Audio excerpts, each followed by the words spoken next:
was similar to what we saw with LSU, playing their first game after firing their head coach. LSU played Alabama in their first game after firing Brian Kelly. Auburn playing its first game after firing Hugh Freeze.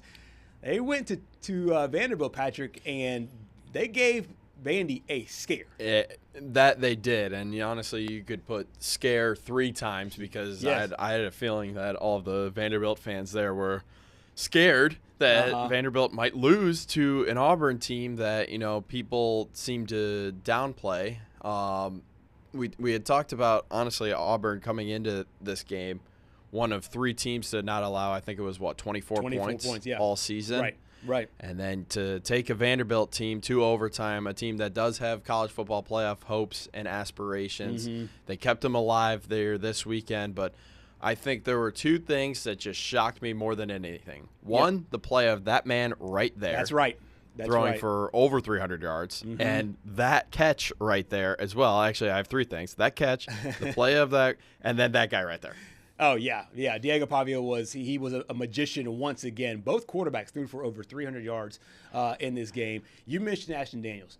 They put the ball in the air 44 times. It was 31 of 44, 353 yards, 2 touchdowns. I know you and I are not in the building. Yep. But the sense that I got reading all the quotes that came out before the season, people might remember when there was some confusion before the season about what down was going to be what play call. So Derek Nix was going to call 3rd down, and Nix had said something about it, and then it kind of it was one of those off-season stories that you talk about. Right. It's an off-season story that kind of ended up blowing up, so to speak. But what I think we ended up seeing throughout the course of the year is Auburn's offense did not look crisp at all. And for the first time all season, it did. Did you think, and this is, I'll tell you what I think here in a second, do you think a lot of this was basically because of the communication? No matter what actually happens, it's between first down, second down, third down in the helmets that we can't hear. But it felt to me like the offense was more streamlined than ever. Yeah, and I mean, if these rumors were true that someone would call different plays for each drive, and then the head coach would be able to override everything, how can you instill game plans? Right. Like, how can you you have, maybe one opportunity every 7 minutes of game time, what it feels like, because, I mean, you've got one guy calling first down plays. You've got another guy calling second down plays. You got a third guy calling third down plays, but the head coach can override all of them. It's like, how can you instill any confidence in your team? And I think under DJ Durkin and Nix there, they're just like, you know what? Why don't we just throw the ball? Right. And then that's what they did. 353 pass yards. That's easily the most by an Auburn quarterback this year, and a couple of touchdowns. I was thoroughly impressed with how well he played in this game and the wide receiving core. Yeah, absolutely. He's a transfer from Stanford, but he's from Buford, Georgia. So he's right down the road from where Auburn is. But Auburn was able to throw the football and run the football with him. He had 2 touchdowns on the ground game, 89 yards running the football. As we said, talked about 2 touchdowns through the air, 4 touchdowns overall. You mentioned Cam Coleman, 10 catches, 143 yards. My goodness. A touchdown, an unbelievable touchdown. That one-hand grab you see there on the second bullet point that ended up forcing overtime there in the fourth quarter. The second 100-plus yard game this season in Missouri.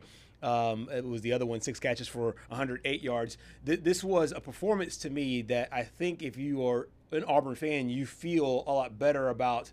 There's no such thing as moral victories, of course, but you feel a lot better about the chances. Then it makes me scratch my head a little bit and say, was Jackson Arnold really that bad? Or was there more dysfunction off the field that made Jackson Arnold's play look bad? I don't think it's fair. I don't think it's fair to say he was that bad, or fair to say that it's all coaches, but it's got to lie somewhere in the middle there. I think it's more so that Jackson Arnold isn't that bad. Right. I do think now it's pretty much Ashton Daniels the rest of the way, based off this performance. But if you go back to the Arkansas game, Ashton Daniels only threw for 77 yards. Right. And Arkansas has one of the worst defenses in the entire SEC. Yes. So that tells me a little bit, hey, there might be some dysfunction with this. There might have been some dysfunction with this Auburn offense, and they were able to figure it out here this week against Vanderbilt, who, the Vandy defense isn't that great either. They've been basically like a bend, don't break approach all year, and it's kept them in games. I mean, Mizzou was driving the ball against them. They just couldn't punch it in because Vanderbilt, that anchored down on the defensive. No pun intended, but maybe pun intended there. But I would be interesting. I'm interested to see how the Auburn team, finishes out this year after you've gotten some momentum here. I believe they have Mercer next. It's the bye week, then Mercer, and then it's the Iron Bowl. You can play some major spoiler, and who knows, maybe Oklahoma knocks off Alabama again. Right. And then Alabama's playing for their spot in the college football playoff in the Iron Bowl at Jordan-Hare Stadium. That's exactly right. Yeah. So, I mean, as much as Alabama looks like a lock right now, there are certain situations that could play out where that Iron Bowl will mean a whole lot more. We got a chance to hear from DJ Durkin on his quarterback, Ashton Daniels, after the big win. Guy converted throwing the ball, made quick decisions, got the ball out of his hand, converted running the ball, just really, really managed our offense really well. That's my first time listening in and hearing and all that. I mean, he was just absorbing information and making good decisions throughout that entire game. I can't say enough, man. That kid's got some substance to him. You mentioned it at the top. Jeremiah Cobb, 16 carries, 115 yards. He didn't score a touchdown, but very productive day on the ground. Yeah. Cam Coleman and Eric Singleton combined for 21 catches, combined for more than 245 yards and 2 touchdowns. It seemed to me like there was a concerted effort to get our best players the football, make sure that we do, even though we have to force it a little bit. And I think that's from a mentality standpoint. You're saying that's what DJ Durkin thought going into the season, that, hey, we need to do this? Yeah. Absolutely. And he was very, very forthcoming in that press conference and last week. Last week, his midweek press conference on Wednesday, it's after the SEC teleconference, he said he kind of streamlined the way that they'll handle things, because he was still calling the defense. So the reporters naturally posed the question of, how will you handle things now being the head coach? Because as a defensive coordinator, you could literally just hop on the iPad right after and spend the entire offensive series breaking down the offense. Breaking down what happened on defense. But now he had to almost split his time where he's still talking to his defense, but then also going over with the offense and finding out what they're doing. And you just heard there in that soundbite, that was the first time of him being on the headsets during those offensive play calls and understanding what they're trying to do there offensively. So that part to me screamed that he was willing to just get out of the way.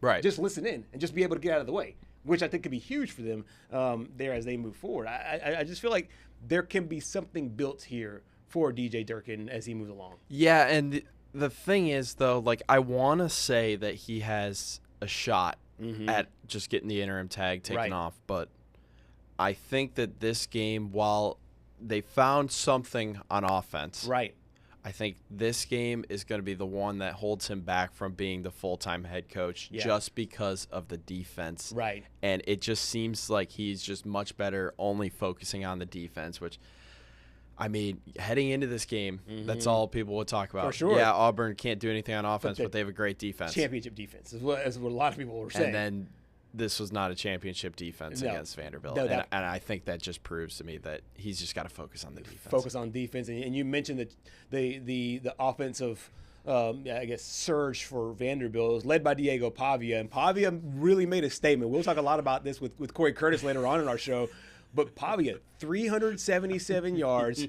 Let me pull up his rushing numbers because I know he had at least one rushing touchdown there in the game. 18 carries, 112 yards, and a rushing touchdown there in the game. I love your graphic here. Heisman-type game. So do you think that if he goes – I think at this point, I think he's going to go to New York. Maybe. Yeah, it's interesting, but he could if he has a strong season, a strong finish, obviously. And we'll talk more about Heisman stuff here at the top of the second hour because there's a guy that just made his case for the Heisman this past weekend. But as you can see right there, he's doing the pose. He's embracing the culture. But 489 total yards. I mean, this dude, he just turned on. This wasn't a real game. He just turned on his Xbox. Right. He hopped on the sticks and he was just playing EA college football. 26. He was. I mean, unreal. 489 yards, but hey, this guy's 3-0 against Auburn in his career. That's the thing. And we talked about this last week, how I think we were talking about it with Julian, if he's going to start yapping at the Auburn defense saying, hey, I've had your number no matter what jersey I wear. Of course, he won as the quarterback there at New Mexico State, 2 wins with Vanderbilt, and you see the numbers. He has been a baller each and every time. 0 INTs. That's the biggest thing. He did not turn the ball over to a championship level defense. More than close to 500 yards this past time out. 2 touchdowns the previous time, and then 2 touchdowns or 3 touchdowns, more than 200 yards in that win with New Mexico State. I don't know of any quarterback that has had that much success against the Auburn defense. I really think this is the present day Johnny Manziel. Oh, me too. Yes. I mean, like, this dude has just so much confidence. Yep. And honestly, if it weren't for, I don't even want to say a lackluster performance against Texas, because he kept him in the game. And honestly, there was a point where, Vanderbilt could have won that game. Mm-hmm.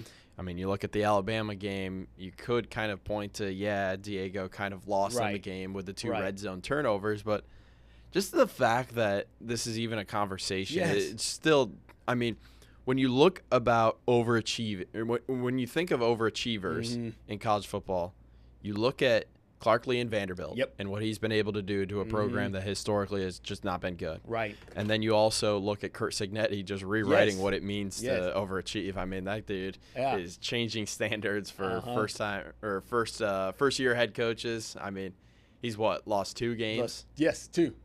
And obviously this past week we will revisit it here in a little bit with what Indiana was able to do on the road in Happy Valley against Penn State was unbelievable stuff, and just the drama of what happened there against Penn State.